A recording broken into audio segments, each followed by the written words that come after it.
Welcome to the only daily podcast focusing on compliance news of the day. Each morning, start your day with a cup of coffee and Tom Fox, the voice of compliance, to hear about 4 of the top compliance, corruption, or leadership stories you will need to start your day.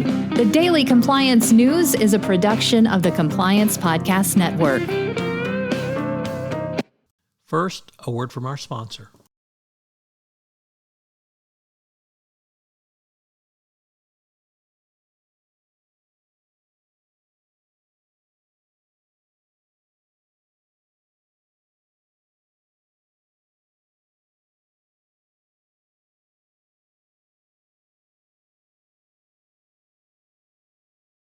The Daily Compliance News for April 2, 2022, The Truth Shall Set You Free edition.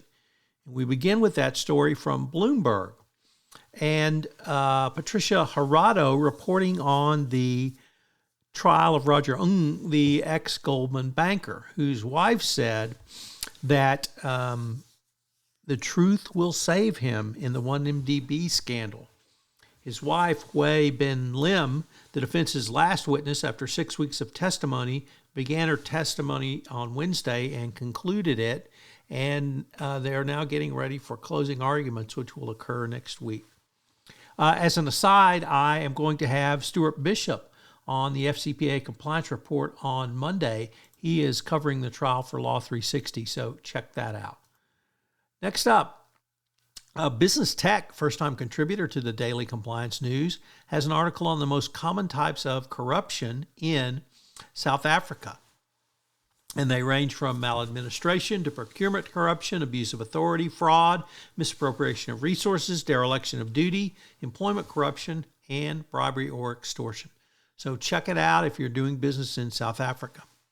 Next up, from the New York Times, the House Committee on Oversight and Reform has opened an investigation into Amazon's labor practices during severe weather in the Midwest last year, where several people were killed at a facility, and Amazon refused to allow use of cell phones to either check on weather, be advised of weather advisories, or reach out to loved ones. So more trouble for Amazon. I would note that they had their first pro-union vote was reported this morning as we were recording this.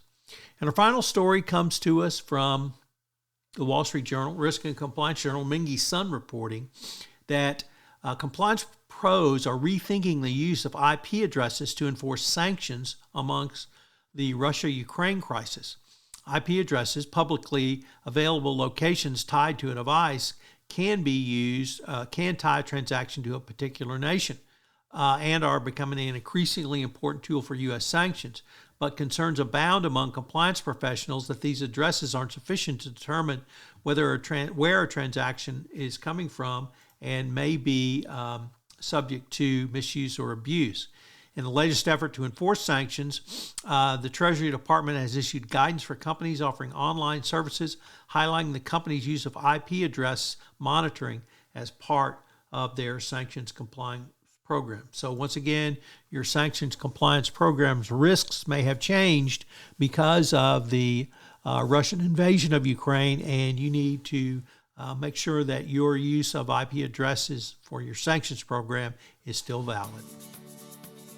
The Daily Compliance News is a production of the Compliance Podcast Network and a proud member of C-Suite Radio. Thanks so much for listening. I hope you'll join me again tomorrow.